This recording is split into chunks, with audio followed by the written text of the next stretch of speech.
The Marianists, who served in Eastern Africa, were enchanted by its beauty, the expansive valleys, open savannas, and abundant wildlife. But it's the people who touched them most. The families and children who forever changed their lives and the way they see the world. Invited by the church in the 1960s, they came to serve as teachers and administrators in Catholic schools. They soon founded Chaminade Secondary School in Karanga, a small city in rural Malawi, and Matero Boys Secondary School in Lusaka, Zambia. But not long after their arrival, they saw that poverty had a crippling hold on the lives of far too many people. In the countries of Kenya, Malawi, and Zambia, where the Marianists serve, almost half of the population live in abject poverty.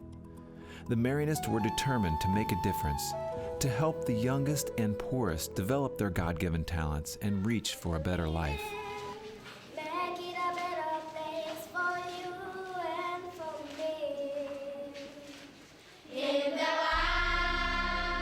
There are few good jobs in rural Africa. Poverty is pervasive. Most people grow their food and sell what they can at local markets. It's a hard life. Many migrate to big cities in search of something better. But the transition to city living is fraught with difficulties. When they come from the rural areas and come to the cities, they often come without skills, and so they do not get the work that they think that should be giving them an income. They end up only finding casual work, maybe as construction workers, as house helps. And then what it means is that they are not able to live a good life in the urban areas. They end up living in the slum areas. The slums are especially dangerous, with densely packed housing and little or no police protection.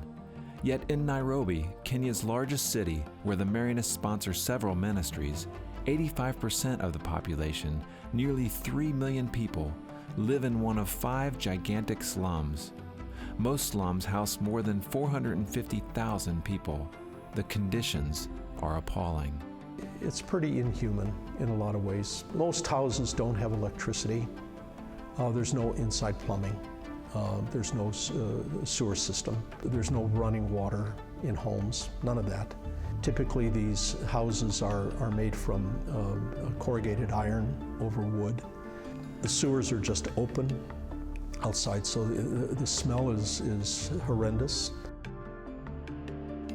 To partner with those living in extreme poverty, the Marianists adopted 2 educational strategies: primary schooling, particularly for children living in a slum in Nairobi, and skills training, especially for young adults, working mothers, and AIDS orphans. The Marianists sponsor a school called Our Lady of Nazareth in one of Nairobi's largest slums. It's a lifeline for many poor children. The school has more than 2,000 students in kindergarten through 8th grade. In 2007, they added a new computer lab and will soon open a media center. In addition to academics, the Marianists offer a wide range of extracurricular activities. Education is more than just academics. We follow the characteristics of Marianist education, so we try to create a family environment, quality education, a faith community. So we support the faith of the students. That's important. That's why we're there. The school also provides students with a hot breakfast each morning called uji, a type of porridge, and lunch. For many, this is the only food they will eat all day. The food situation is also very challenging for many families. When you get a 5-year-old or a 10-year-old who's had no breakfast, that affects their learning capability. They get sleepy, they fall asleep, they can't be as focused. They like coming to the school. And in fact, what we have to do very often is chase them away at the end of the day because the school is safe, it's hospitable, it's friendly. We have a beautiful library there, and we have electricity, and we have water. So all of those things are real pluses for these kids. Kids know that education is their way out of the slums. It's the key for their future. And so they're focused, it's valuable to them. Working in the slums, the Marianists noticed unwed mothers and pregnant women were particularly vulnerable. Many had been abandoned by their husbands and had no work skills. The Marianists felt it was critical to help. African women are really central to the family. They hold the families together. They really do. And in the slum areas, they're really essential. I've heard people say, when you educate a woman, you educate the whole family. The Marianists started the Amani projects to provide these women with counseling, skills training, and daycare for their children. The women are offered an array of technical training so they can earn an income and support their families. Thousands have graduated from this program since its inception in 1986. Amani also provides skills training for young adults in Nairobi, such as electrical, metalwork, catering, hairdressing, and other trades that empower them to earn a living. The Marianists operate a similar program in the Kenyan coastal city of Mombasa. Training is the first step. The Marianists also created a program to help graduates succeed through small loans and business counseling. We also run a small microfinance project or program, which when they finish, they are not able to get the job, we give them small loans. And this they do in groups, maybe of 9 or 10, so that they are accountable to each other. And if one faults, then they have to check what is happening to our member, and that gives them the support that they need. So we change their lives by moving them from a dependent situation to be independent and to say, I am a human person, I am able to take care of myself. HIV/AIDS has devastated many African countries. Though new medications are improving the lives of people living with the disease, AIDS has long-term consequences.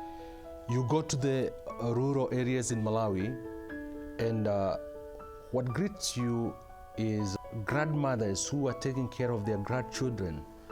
We have young people who are taking care of their siblings because the parents have passed on. It affects every part of life in the community. To help the community, especially young adults orphaned as a result of AIDS, the Marianists began a skills training program in Karanga, Malawi called Miracle. Here, young people are offered classes in social well-being and job skills. Electrical installation, bricklaying, tailoring, and catering are some of the trades that enable students to get a job or start their own business.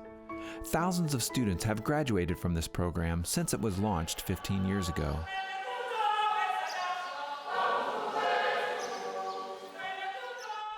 There are 175 million Roman Catholics in Africa, one of the fastest growing Catholic regions in the world. Today, more than 50 Marianist brothers and priests in Eastern Africa partner with the poor to improve their lives. Their impact is inspiring. When you give a young person the opportunity to go to school, to train, and then you unlock this unbelievable capacity in them, you give them a lifeline. So kids who initially were living in the slum areas, kids who were initially were doing odd jobs, put them through the education, and is the greatest development that you can give to that child. They become someone. They become resourceful to themselves. They become an asset to the society. For me, it's a real charge to see kids take their God-given talents, to see those developed, and to see them able to live a dream. Sometimes when I give talks to people in parishes and so on, people will come up and they say, I feel so guilty. I feel so guilty. You know, I have a nice home, I have nice cars, we take vacations, we have good education, we have running water. I feel so guilty. And I tell them, you know, guilt is not an evangelical response. The evangelical response is, first of all, gratitude. Gratitude. Realizing that, yes, there are inequities in our world. We happen to have a lot of benefits, so be grateful for that. The second one is generosity. One way to be generous is through the Student Sponsorship Program at Our Lady of Nazareth. For just $125 a year, you can help a child attend primary school. Our overhead is about 2%. So 98 cents on a dollar goes right to that school, right to those kids. And I think that's a pretty good percentage. So for me, that's a real plus. That's a wonderful thing to see. We're helping these kids physically, we're helping them educationally, we're helping them socially, and it's making a difference. And as I say, a little bit goes a long way.